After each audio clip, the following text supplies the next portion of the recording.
ಅವ್ರು BJP ನೆಲೆಯಿಂದ ಮೇಲೆ ಬಂದಂಥವ್ರು.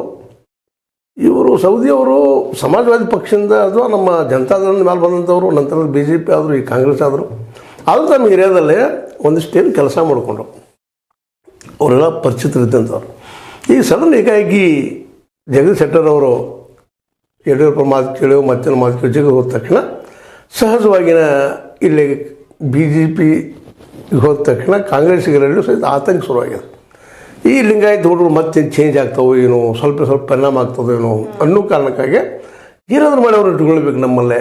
ಯಾಕಪ್ಪ ಅಂದ್ರೆ ಅವ್ರ ಸಂದೇಶ ಹೋಗ್ತದೆ. ಮತ್ತು 2-3 ಜಿಲ್ಲೆಗಳ ಪ್ರಭಾವಿದಾರ ವ್ಯಕ್ತಿ ಅವರು. ಲಕ್ಷ್ಮಣ ಸವದಿ ಅವರು ಬಾಗಲಕೋಟೆ ಆಗಿರ್ಬೋದು, ಬೆಳಗಾವಿ ಜಿಲ್ಲೆಯಲ್ಲಿ ಆಗಿರ್ಬೋದು, ಬಿಜಾಪುರದಲ್ಲಿ ಆಗಿರ್ಬೋದು, ಒಂದಿಷ್ಟು ಹೆಸರು ಅದಾವರು. ಹೀಗಾಗಿ ಅದರಲ್ಲೂ ಅವರು ಗಾಣಿಗ ಸಮುದಾಯದಲ್ಲೇ ಒಂದು ಒಳ್ಳೆಯ ನಾಯಕರಂತೆ ಗುರ್ತ ಮಾಡಿದವರು. ಯಡಿಯೂರಪ್ಪ ನಂತರ ಒಳ್ಳೆಯ ಹೆಸರಿದ್ದಂಥವ್ರು. ಹೀಗಾಗಿ ಅವ್ರನ್ನ ಬಿಡಬಾರದಪ್ಪ ಅನ್ನುವಂಥದ್ದು ಒಂದು ಬಂದುಬಿಟ್ಟದೆ. ಈಗ ಏನೋ ಈಗಂತೂ ಒಂದು ಅವ್ರಿಗೇನು ಭರೋಸಪ್ಪ ಅಂತಂದ್ರೆ ಇವ್ರನ್ನ ಸ್ವಲ್ಪ ಏನು ಮಾಡಿ ಇಟ್ಕೊಂಡು ಅಂದರೆ ನಮಗೆ ಅನುಕೂಲ ಆಗ್ತದೆ. ಈ ಒಂದು ಕಾಂಗ್ರೆಸ್ ಲಿಂಗಾಯತರ ಹೊಟ್ಟುಗಳು ಬರಬಹುದು ಅನ್ನುವಂಥ ಒಂದು ಲೆಕ್ಕಾಚಾರ. ಅದಕ್ಕೆ ಅವ್ರು ಹಿಡ್ಕೋಬೇಕಂತ ಕೂತಿದ್ದಾರೆ.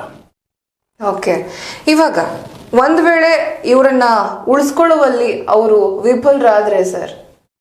ವಿಫಲರಾಗ್ತಾರೋ ಸಫಲರಾಗ್ತಾರೋ ಸಮಯ ಹೇಳಬೇಕು. ಮತ್ತು ಅದಕ್ಕೆ ಏನಪ್ಪ ಅಂದ್ರೆ ಸೌದಿ ಅವರು ಉತ್ತರ ಕೊಡಬೇಕಾಗಿದೆ.